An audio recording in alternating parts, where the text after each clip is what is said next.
ഇനി നമ്മൾ പോകുന്ന രാജ്യതലസ്ഥാനത്തേക്കാണ്. ബൽറാം നെടുങ്ങാടിയുണ്ട്. Balram, very good morning. രാജ്യതലസ്ഥാനത്ത് നിന്ന് നമുക്കിന്ന് പ്രതീക്ഷിക്കാവുന്ന വാർത്തകൾ എന്തൊക്കെയാണ്? Very good morning Christina. രാജ്യതലസ്ഥാനത്ത് നിന്നും ഇന്ന് ഒട്ടേറെ വാർത്തകൾ പ്രതീക്ഷിക്കുന്നുണ്ട്. അതിൽ ഏറ്റവും പ്രധാനം പാർലമെന്റിന്റെ ശീതകാല സമ്മേളനം ഇന്നലെ ആരംഭിച്ചിട്ടുണ്ട്.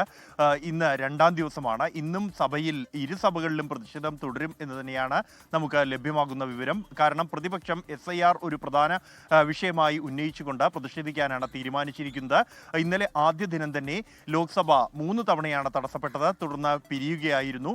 രാജ്യസഭയിൽ ഇന്നലെ അത്തരത്തിലുള്ള പ്രതിഷേധങ്ങൾ ഉണ്ടായിരുന്നില്ല എങ്കിൽ പോലും ഇന്നു മുതൽ രാജ്യസഭയിലും ആ പ്രതിഷേധങ്ങൾ ആരംഭിക്കാനാണ് തീരുമാനിച്ചിരിക്കുന്നത്. അതേസമയം സർക്കാരിനെ സംബന്ധിച്ചിടത്തോളം ഒട്ടേറെ ബില്ലുകൾ അവതരിപ്പിക്കാനുണ്ട്. അതുകൊണ്ട് തന്നെ പ്രതിപക്ഷത്തിന്റെ സഹകരണം തേടിയിട്ടുണ്ട്.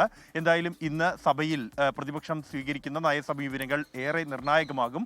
അതേസമയം സുപ്രീം കോടതിയിലും നിർണായകമായ ചില കേസുകൾ എത്തുന്നുണ്ട്. അതിൽ പ്രധാനം കേരളവുമായി ബന്ധപ്പെട്ട അല്ലെങ്കിൽ SIR-മായി ബന്ധപ്പെട്ട കേസ് തന്നെയാണ്. കേരളത്തിലെ SIR നടപടികൾ താൽക്കാലികമായി നിർത്തിവെക്കണമെന്ന് ആവശ്യപ്പെട്ടുകൊണ്ട് സംസ്ഥാന സർക്കാരും ഒപ്പം തന്നെ മറ്റ് രാഷ്ട്രീയ പാർട്ടികൾ കോൺഗ്രസ്, മുസ്ലിം ലീഗ്, CPIM, CPI അടക്കമുള്ള പാർട്ടികളും ചാണ്ടി ഉമ്മൻ MLA-യും സമർപ്പിച്ച ഹർജികൾ സുപ്രീം കോടതി ഇന്ന് പരിഗണിക്കുന്നുണ്ട്.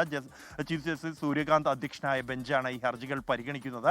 കഴിഞ്ഞ ദിവസം സംസ്ഥാന തെരഞ്ഞെടുപ്പ് കമ്മീഷൻ സമർപ്പിച്ച സത്യവാങ്മൂലത്തിൽ എന്നാൽ ഈ SIR നടപടികൾ തദ്ദേശ തെരഞ്ഞെടുപ്പിനെ യാതൊരു തരത്തിലും ബാധിക്കുന്നില്ല എന്നാണ് വ്യക്തമാക്കിയത്. അത് സംസ്ഥാന സർക്കാർ എടുത്ത നിലപാടിനെ സംബന്ധിച്ചിടത്തോളം തിരിച്ചടിയാകുന്നതാണ്.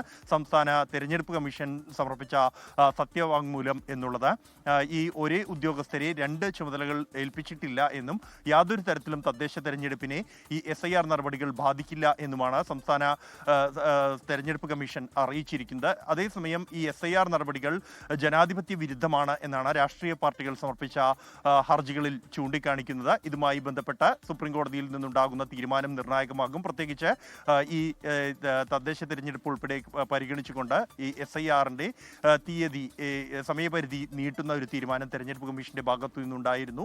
ഇതുൾപ്പെടെ സുപ്രീം കോടതി പരിഗണിക്കും. മറ്റൊരു കേസ് സുപ്രീം കോടതി പരിഗണിക്കുന്നത് ഡൽഹി കലാപവുമായി ബന്ധപ്പെട്ട ഒമർ ഖാലിദ് അടക്കമുള്ളവരുടെ ജാമ്യാപേക്ഷയാണ്. ഇവർക്ക് ജാമ്യം നൽകരുത് എന്നും ഈ കലാപവുമായി ബന്ധപ്പെട്ട് ഗുരുതരമായ ഗൂഢാലോചന നടന്നതായി തെളിവുകൾ ലഭിച്ചിട്ടുണ്ട് എന്നും ഒപ്പം തന്നെ ഇവർ ഫണ്ടിംഗ് സ്വീകരിച്ചിട്ടുണ്ട് എന്നതടക്കമുള്ള കാര്യങ്ങൾ കഴിഞ്ഞ ദിവസം നടന്ന വാദങ്ങളിൽ ഡൽഹി പോലീസ് കോടതിയെ അറിയിച്ചിരുന്നു. ഇന്നും പ്രധാനമായി ഡൽഹി പോലീസിന്റെ വാദം തന്നെയായിരിക്കും നടക്കുക. ലോകത്തെവിടെയായാലും ഏത് സമയത്തും 24 വാർത്തകളും ഓഗ്മെന്റഡ് റിയാലിറ്റി പാക്കേജുകളും എക്സ്പ്ലെയിനറുകളും വിശദമായി കാണാൻ ഞങ്ങളുടെ YouTube ചാനൽ നിങ്ങൾക്ക് സബ്സ്ക്രൈബ് ചെയ്യാം.